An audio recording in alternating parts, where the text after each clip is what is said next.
we are with my friend Paul Allen. So you guys have been sailing for a couple of days here, and it's been fairly benign. What have the conditions been like the last couple of days? It's been 90 degrees in the boat park and 15 to 18 knots. Nice. And what is it today out there? Today it's blowing about 20 out there right now at the end of the flood tide, and it's predicted to bump up and breeze, and the tide's shifting around to a 3.5 knot ebb, so it's going to be a pretty exciting day. So pretty bumpy out there in the afternoon, huh? Yeah, bumpy, and it's going to be a wild ride for sure. Okay, right on. Hey, I don't think people know exactly what an Aussie 18 skiff is, or I think most people probably don't know. Can we walk around the boat, just kind of talk about all the neat little carbon bits, and there are a lot of lines on this sucker. Just kind of walk us around the boat and show us what's up. Sure. The 18 is 18 feet long on the water line here, and then we've got a bow pole that comes out the front here. Spinnaker back gets pulled out to this point, up to the top of the rig, which is about 28 feet tall there. Let's get a shot of the rig here.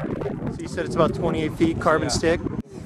Pretty much you trim everything from out on the wing here from the trapeze.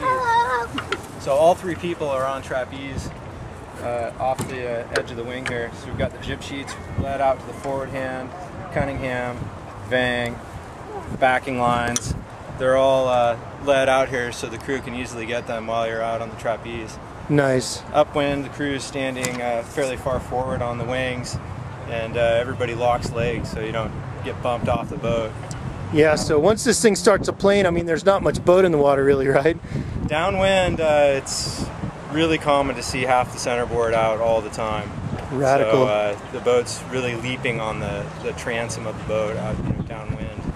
And downwind, we move back as far as we can, and we have these foot straps for our back feet. So the helmsman has their back foot here. The sheet hand, which is the middle person who trims the main, crosses over and puts their back foot in this strap. And then the forward hand, which is my position, I trim the spinnaker and have my back foot in this. We also lock our arms. Everybody grabs onto the shoulder of the person in front of them, and that helps you keep stable as much as possible. Radical. What happens? Have you ever stuffed one of these things? Of course you have. Huh? Oh yeah. What's it like when you stuff? Well, usually you can see it coming. Yeah. You know, sometimes you don't, but most of the times you do, and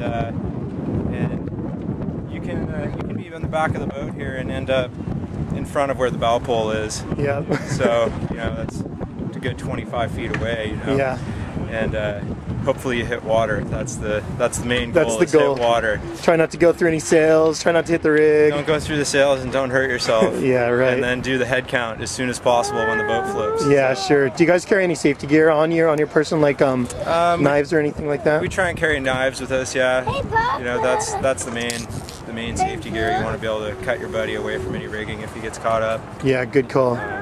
But yeah, we all look out after each other, and that seems to do the trick. Nice. Let's walk around the transom here and just get a view from the back of the boat. All right. So it's like a big flat potato chip, man.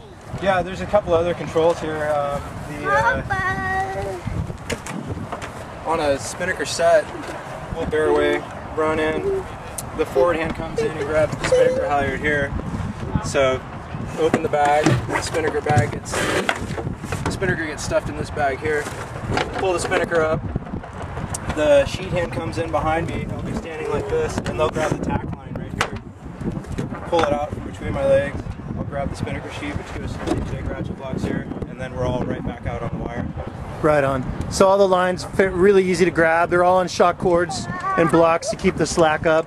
Yeah, everything's got take ups on it, so nice. Nothing gets tangled up. Right on. And, cool.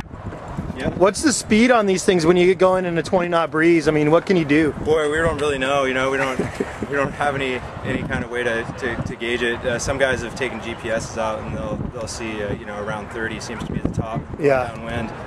And that's radical. You know, upwind you might be doing 13 or 14. Yeah, cool. So all carbon boat, pretty much. A lot of nice high-tech gear on board. All the lines led very easily, so the crew can grab them. And Paul, thanks, man. I appreciate the walkthrough, dude. No problem. Thanks. Good luck racing out there. All right.